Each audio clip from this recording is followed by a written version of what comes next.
Hey, greetings. This is my first recording.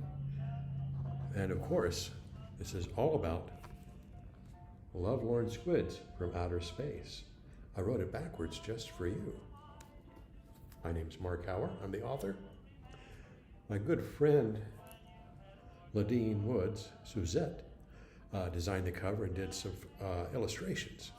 Today, can you be still, your heart? I'm going to read a chapter. Unlike what you've heard, I can read. Aren't you lucky? You get to read this for the first time.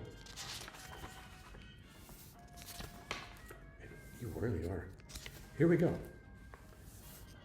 By the way, before I forget, no cephalopods were injured with the writing of this book.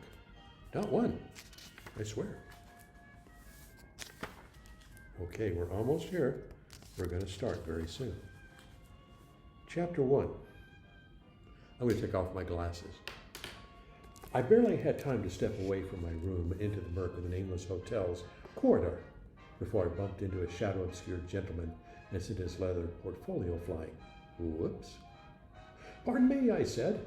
I quickly retrieved the portfolio and placed it unharmed and unscuffed into his grateful hands. Normally, I'm not in such a hurry. No injuries? Well, that's good. I'm off to meet someone, I babbled. Now, what a coincidence. I'm off to meet someone, too. He pointed at me. You, he said. Who? You. Have you noticed that you overlook important details when you're in a rush? Oh, no doubt you see them in an unfocused, blurry sort of way, but take time to gaze at someone for an unhurried breath or two, and your awareness expands like a dried sponge dropped into a basin of water. Your brain becomes saturated with the image. As we stood in that dingy hallway of the ancient moldering beachfront hotel called Nameless, with the wind shaking the doors like a malign spirit and the sand hissing imprecations at the windows, I felt a measure of unease. Something about the gentleman didn't jibe with the local atmosphere. He lacked that hopeless air of poverty that is so often emblematic of my neighbors. Plus, he was much too well dressed, if a trifle archaically, in his choice of haberdashery, a black frock coat, a starched white shirt, and a loosely tied black cravat. That doesn't exactly scream to the hills of 21st century sensibilities, now does it? Well, he stepped into the stark illumination of my floor's sole functioning converted gas light fixture. He slowly removed his wide-brimmed hat, and I gasped. His skin was pale, deathly pale, preternaturally ashen. Yet his thinning hair, oiled and combed off the bulbous brow, gleamed in inky virile black. His features were starved and deeply grooved with lines implying bleak wisdom and dark appetites. And his pupils, ringed by colorless frost, were pits of the blackest hell, with flashes of red fire flickering in their depths, or so I fancied. And his eyes had all the seeming of a demon that is dreaming, intoned the lugubrious voice, or I should say shade of Poe, within my imagination. You're, I said, pointing my finger at him. Do not say it, he cautioned. You're an Edgar Allan Poe cosplayer. He stared at me as if I were simple-minded. No, he said, I am not, you young idiot. I simply dress with flair. No, well, how about a vampire? No. His mustache twitched, either with annoyance or amusement. Well, no offense, but if I were a kid and I saw you stalking down the hallway, I'd certainly think so. Well, I'm not. Sure you aren't hiding a little negative O in your portfolio, I teased? Don't be daft. Religious tracts? No. Something worse. Poetry. Romantic poetry. No.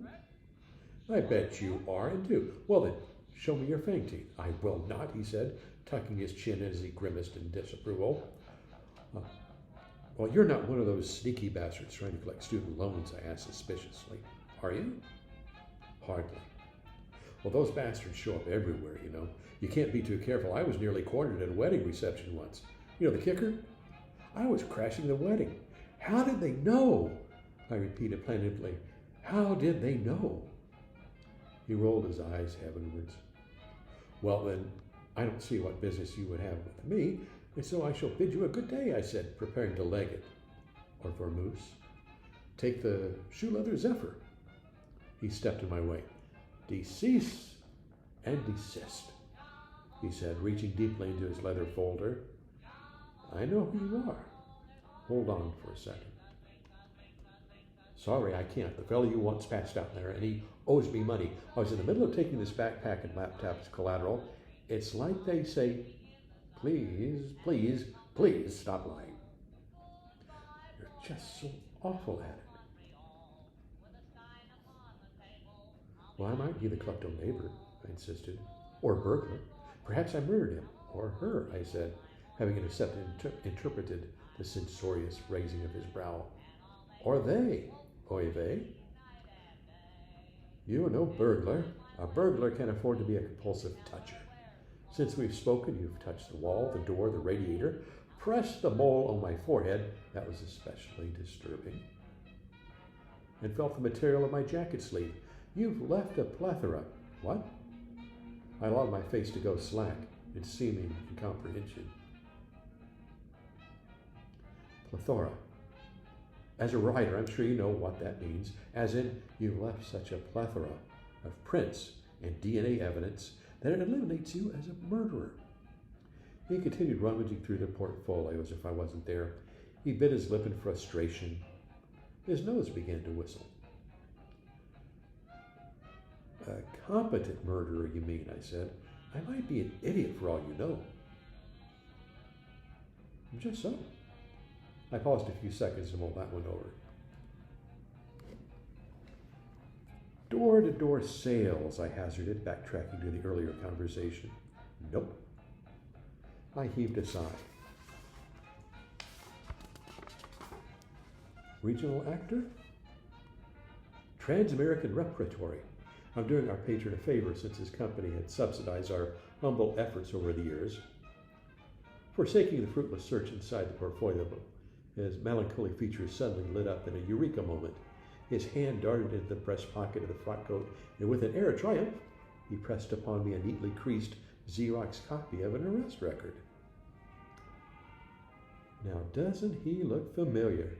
Smirked the Poe pretender, impossibly pleased with himself. I admired the mugshot taken during junior year at good old KHS Reformatory.